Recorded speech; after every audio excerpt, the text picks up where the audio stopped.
Hi అండి, అందరికీ నమస్తే. నేను మీ సునీల్ మద్దాల. ఏంటంటే కనుక మాట పొదుపు ఇద్దరు తత్వాలు ఒకటే. నిజమండి. ఎలా అంటే మాట పొదుపు లేకపోతే ఏంటి మాట అంట ఏదో ఓ సామెత ఉంటుందండి.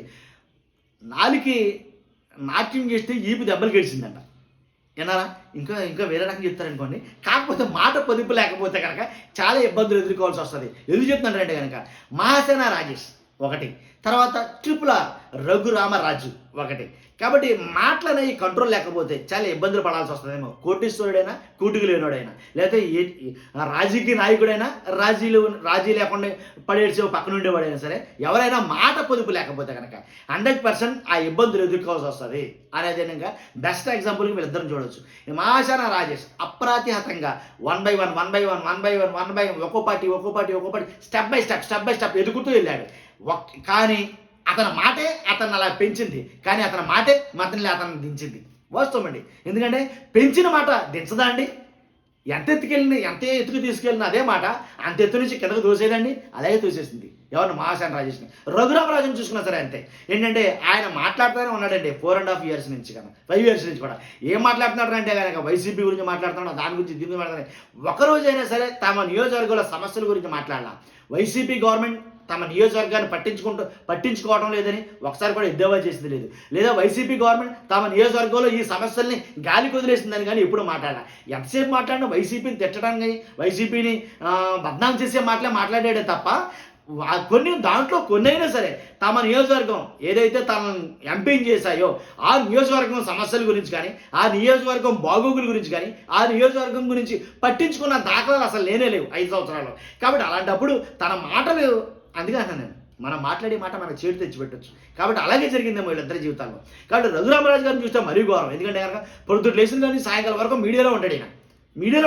ఏనాడైనా నీకు గెలిపించిన నర్సాపురం గురించి పలానా ప్రాబ్లం ఉంది, పలానా సమస్య ఉంది, పలానా ఇది ఉంది, పలానా అది ఉందని ఏనాడైనా చెప్పాడా రఘురామకృష్ణరాజు గారు? చెప్పకపోతే ఎలాగంటే నాకు తెలియదు. కాబట్టి ఎలా గెలిపిస్తారు?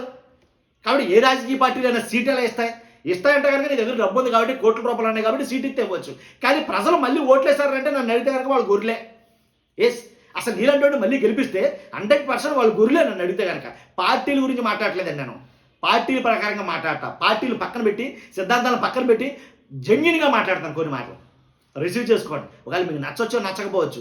నచ్చితే మరీ మంచిది, నచ్చకపోయినా సరే పర్వాలేదు. మీ అమూల్యమైన అభిప్రాయాన్ని, నేను మాట్లాడిన మాటలు తప్పు ఉంటే కనుక మీ అమూల్యమైన అభిప్రాయంలో కామెంట్ రూపంలో తెలియజేయండి. నేను దాన్ని కరెక్ట్ చేసుకుంటాను. నేను ఎందుకు చెప్తాను, రఘురామకృష్ణరాజు గారు ఒక కోటీశ్వరుడిగా అని తెలుసు. ప్రజాసేవకుడు రఘురామకృష్ణరాజు ఏమీ లేదు, పొడిచిందేముంది? పొడిచి వచ్చింది ఏమీ లేదు అక్కడ. అసలు 5 సంవత్సరాలు నువ్వు నియోజకవర్గం వచ్చింది ఇప్పుడు రా బాబు, నాకు తెలియదు. అసలు నియోజకవర్గం వచ్చిందే లేదు అసలు. కాబట్టి రఘురామకృష్ణరాజు గారి గురించి చెప్పుకుంటే చేతడ అవుద్దండి. ఎందుకంటే ఆయన గాలికొదిలేడు నియోజకవర్గాన్ని. వాళ్ళు ఎప్పుడైతే ఓట్లేసారు ఈయన ఎంపీ అయ్యాడు, ఏదో ఢిల్లీలో కూర్చున్నాడు. మరి అక్కడ వాతావరణం బాగుంటుందనో, చల్లగా ఉంటుందనో ఎందుకు తెలియదు. కానీ ఆ ఢిల్లీ నుంచి విడిచిపెట్టి ఇక్కడ రాలా. ఒకవేళ ఎక్కడికి వస్తే వెళ్ళేం చేస్తారా ఏంటి? 5 సంవత్సరాల నుంచి మనం ఇక్కడ లేం కదా, ప్రజలు ఒప్పుకోరంటే అది కూడా ఏం కాదు. మన ప్రజలు చాలా అమాయకులు అండి నిజంగాను. ఏంటి 5 సంవత్సరాలు పట్టించుకోకపోయినా సరే మళ్ళీ వస్తే దండలేసారు ఆయనకి. చాలామంది తెలియదు. కాబట్టి ఇంకా అలా ఉన్నప్పుడు ఇంకా ఎవడైనా ఎలా చేస్తారులే. కానీ సరే, తర్వాత ఇంకోటి ఏంటంటే కనుక ఈయన ఎవరో మహాసేన రాజేష్ గారు అంటే చాలామంది నేను వీడియోలు చేస్తా ఉంటే ఇప్పుడు కొంతమంది సోకాల్డ్ పర్సన్స్ ఏం చెప్తున్నారంటే, అబ్బాయి నీకు మహాసేన రాజేష్ అంటే గిట్టదో, లేకపోతే నువ్వు నువ్వు ఇలాంటి చదివే బాబు. అందరికీ నేను మాట చెప్తున్నా, చేతులు దండం పెట్టి. మహాసేన రాజేష్ గురించి గుట్టలు చింపేసుకున్నావు నేను, మీకు తెలుసో తెలీదు. కాబట్టి వైసీపీ గురించి నువ్వు తప్పుగా చెప్తున్నావు, చాలా చెడ్డగా చెప్తున్నావు అంటే అదే వైసీపీ గురించి అభిమానంతో కొట్టలు చింపేసుకున్న మనిషినే నేను. కాబట్టి నేను చెప్పేది ఏంటంటే మహాసేన రాజేష్ని నేను అమితంగా ఇష్టపడ్డా. వాస్తవం, దీంట్లో ఏమాత్రం తప్పులేదు. కాబట్టి అలాంటి మహాసేన రాజేష్ గురించి తప్పుగా మాట్లాడుతున్నావు కదంటే కనుక తప్పుగా మాట్లాడట్లా, నేను ఉన్నది మాట్లాడుతున్నా. మీకు అది తప్పుగా అనిపిస్తుంది, అంతే తేడా. చాలామందికి అర్థమైందే లేదు. నేను మహాసేన రాజేష్ గురించి తప్పుగా మాట్లాడట్లా, ఉన్నదే మాట్లాడుతున్నా. మీకు అది తప్పుగా అనిపిస్తుంది. ఇప్పుడు కూడా ఉన్నదే చెప్తున్నా. మహాసేన రాజేష్ అలా అయిపోవడానికి కారణం నోటి మాట. ఇంకా కొంచెం వల్గర్గా మాట్లాడాలంటే నోటి దోల.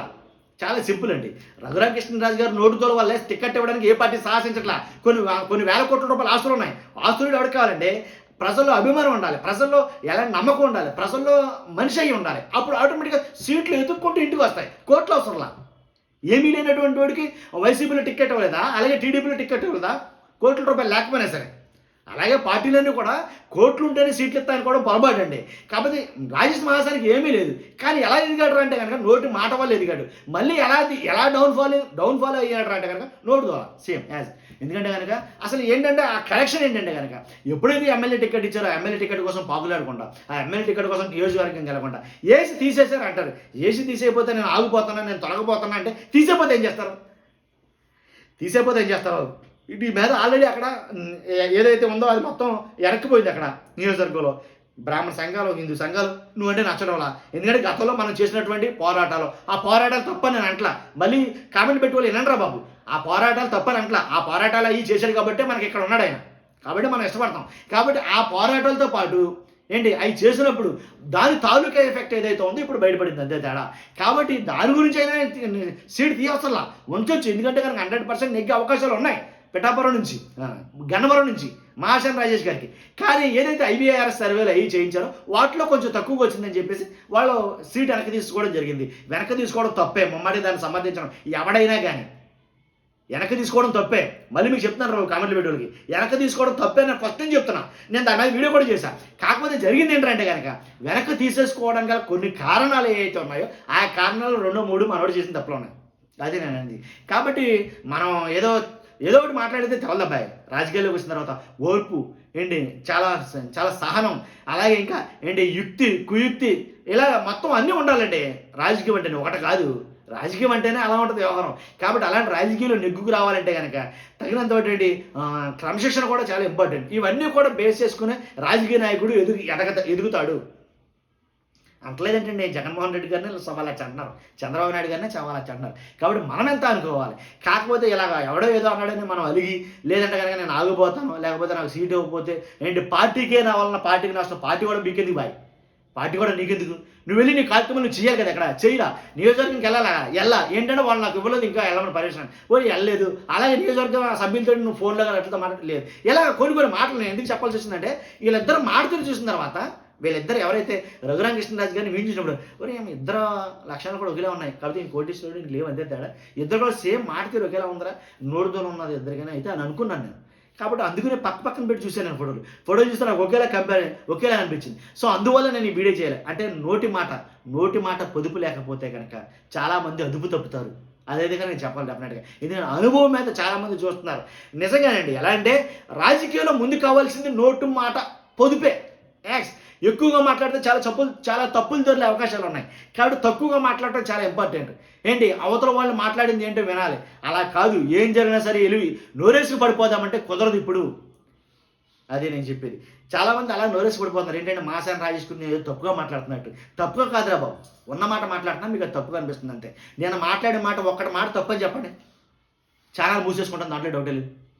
అది నేను చెప్పేది. కాబట్టి చూస్తున్నాం మీరు అందరూ కూడా రఘురామ కృష్ణరాజు గారు నియోజకవర్గాన్ని దూరం అయిన తర్వాత ఆయన కంటిన్యూస్గా మాట్లాడుతూ ఉన్నాడు. కానీ నియోజకవర్గాన్ని గురించి 4 మాటలు మాట్లాడాల. నియోజకవర్గంలో 4-5 సమస్యలు ఉంటే సమస్యల గురించి చెప్పాలా. అసలు నియోజకవర్గం పట్టించుకోవడం మానేశాడు. మళ్ళీ ఇంకో నియోజకవర్గం గురించి మళ్ళీ పదవి కోసం, మళ్ళీ సీటు కోసం మళ్ళీ వెంపర్లాడతాడు. కోట్లు ఉన్నాయి కాబట్టి ఇచ్చేది ఇవ్వచ్చు. కానీ అలాంటి వాడిని మళ్ళీ గెలిపిస్తే కనుక ప్రజల్ని గొర్రెలే అంటాను, దాంట్లో డౌట్ లేదు. ఖర్చు ఇంకేం చెప్తాం, ఉంటా.